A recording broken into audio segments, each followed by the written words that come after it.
Hello everyone, welcome back to my channel.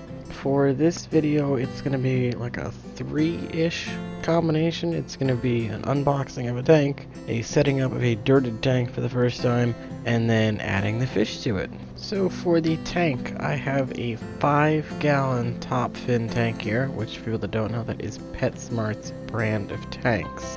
On top is the lid, which comes with a cheap set of LED lights. They've grown plants for me, so I'm not complaining about that. Next we've got these care guides. Just throw those away, we don't need them. This part is the filter here. We're going to throw these cartridges out too, because I won't use these for anything. I'm just going to end up putting sponges in this filter. Now I like these filters for betta fish in particular, because the flow really isn't a lot. So you still get a nice movement of the water, but it's not super strong to where the bettas can't swim around it.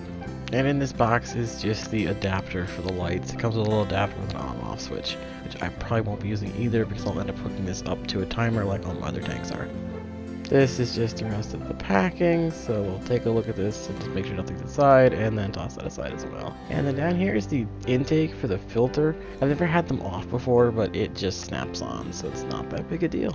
Whoops, got away from me there for a second. So I'm just going to stick this right on the impeller there, and it should be all good to go.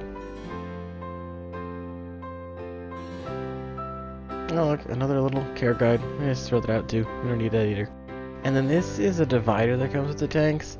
This tank comes in a 2.5 and a 5-gallon variety. I'm actually going to be using the divider in this because I'm short on space. So I will be putting 2 bettas in here, one on either side. And it's really simple. It just slides right down the middle. There's 2 little channels that it goes in. And then this is the actual tank. So let's get this out of the bag and see what we have. It's just a little 5-gallon bow front. It's all plastic. It's rimmed top and bottom. I think it's just held in with epoxy or something. Nothing fancy. But it's only on sale right now. It's 28 bucks. So with tax and shipping, it's like 30 something. I think it's a great little beginner fish kit, especially for people that want betta fish. The only thing that this does not come with is a heater. So you'll have to pick up like a 50-watt heater on the side. I've never done a dirted tank before. I added peat moss to another tank, and that was a catastrophe. But I won't get into that in this video. So I watched a couple videos and they said it had to be wet. They didn't necessarily say you had to clean it like you do with gravel or sand, but just to be on the safe side, to get any small particulates of dirt or anything out of the water, I figured I'd clean it anyway. This is actually the insert to our pool skimmer that's been sitting here forever since last summer. So I just put some dirt in this thing and then slowly poured water off it to get any of the smaller particulates that might clog up the filter. So yeah, it was fun. I got to wash dirt for this little project here, and then later I got to wash sand. Speaking of sand, now I'm sure everyone has their own way to wash sand, and this is probably the wrong sand to be using. This is the regular play sand like you'd use for your kid's sandbox. It's not even the good sand. What I should have used was pool filter sand or an actual aquarium sand, but unfortunately this is all I had. So it is what I had to work with. So I have a 2-cup measuring cup, I think this is. I would fill it up like halfway, 3/4 of the way, and then I just kind of stick it under the faucet and let it run for a few minutes. It actually sadly took me an hour to wash the sand for this tank.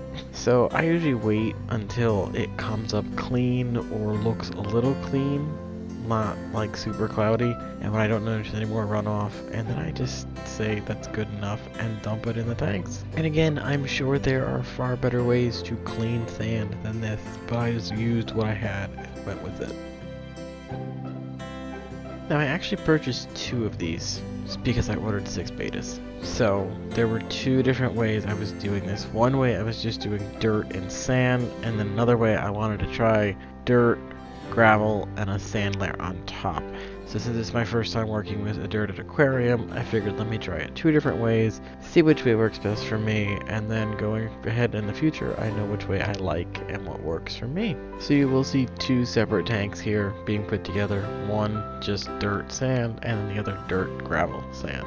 Now I've had this bag of dirt sitting in my basement since I started seeds for the garden back in March, and I always thought could I use it in a tank, but I never knew if the stuff in it was good or not. So I had known people mention dirted tanks before, so luckily last week Father Fish was on Fishing Fever's live stream, and the topic was dirted tanks and natural aquariums. So I put in the chat what my dirt was made of and if it would work in a tank, and then I just kind of listened and watched a couple videos and went from there. So that's the story behind why these got dirty tanks. Plus, I can't exactly run out to the pet store right now and buy any more gravel, so I just kind of used what I had in the house to put these two together so I could get the fish out of their temporary homes and into their permanent homes. Now came the fun part of filling up 2 aquariums without disturbing the sand and the dirt, which I'm sure some of you know is not an easy trick. So once again, I remembered something that I heard from Fishing Fever about an aquascaping thing he did, and I took a water bottle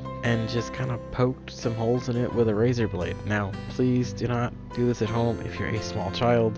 Let your parents use the blade or whatever to cut the water bottle. I don't want you hurting yourselves, but it did make it easier. You put the slits in the water bottle and then you just kind of dump your water in. Now I did cut like the first inch off the water bottle so I doesn't dump it down the little hole, and I had the bigger opening to do.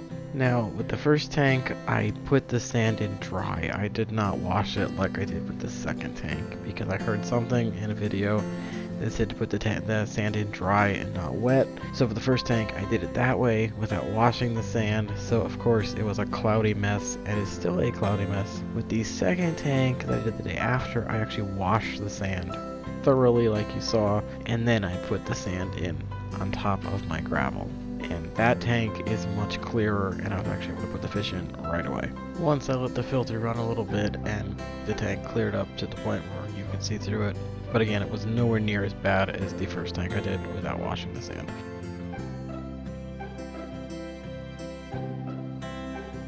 Okay, so here is the second tank. The one you just watched getting filled up was the first one that was just dirt and sand. The second one here, which I'm kind of liking a little bit more, is dirt on the bottom, then a layer of gravel, and then a layer of sand on top. So here's the finished product of that. I also pulled a piece of Java fern from another tank and stuck it on top of the substrate, not underneath it, because I don't want to smother it. I will also say that this Java fern was growing on top of the substrate in the tank I pulled it out of. It came in 2 pieces. I didn't have anything to attach it to, so I just kind of stuck it on top of the gravel, and it kind of did its thing and seems to be doing fine. So I guess that's kind of an aquarium hack. If you don't have anything to put your Java fern on, if you just kind of stick it on top of your substrate, it sort of semi-rooted itself to the top of the substrate, but it never buried itself. So I'm assuming it was getting all the nutrients it needed still from the water column.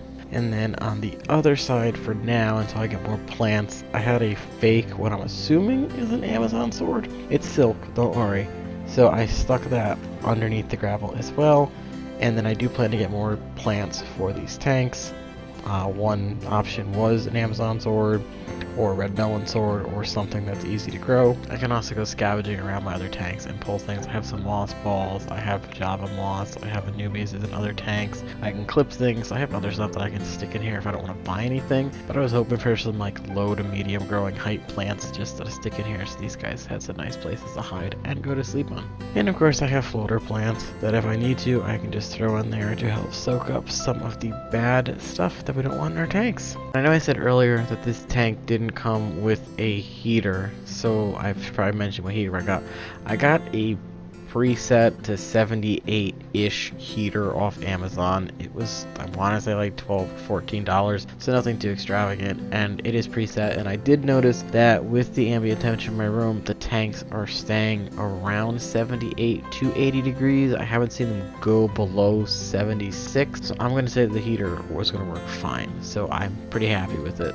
I want to thank you all for watching, and if you could, please remember to hit that subscribe button and give the video a thumbs up, and leave a comment down below with other stuff you want to see me do, what you want to see me change, if you liked the video, if you didn't like the video. Really, any feedback at all is great. And of course, I will link the people I mentioned in the video. I'll also link the tank, the heater I got, where I got the fish, and where I got the Java fern the first time around. I can't link the other plant that's in there because I got that thing like 15 years ago. Yeah, so again, thank you for watching, and I will see you in the next video.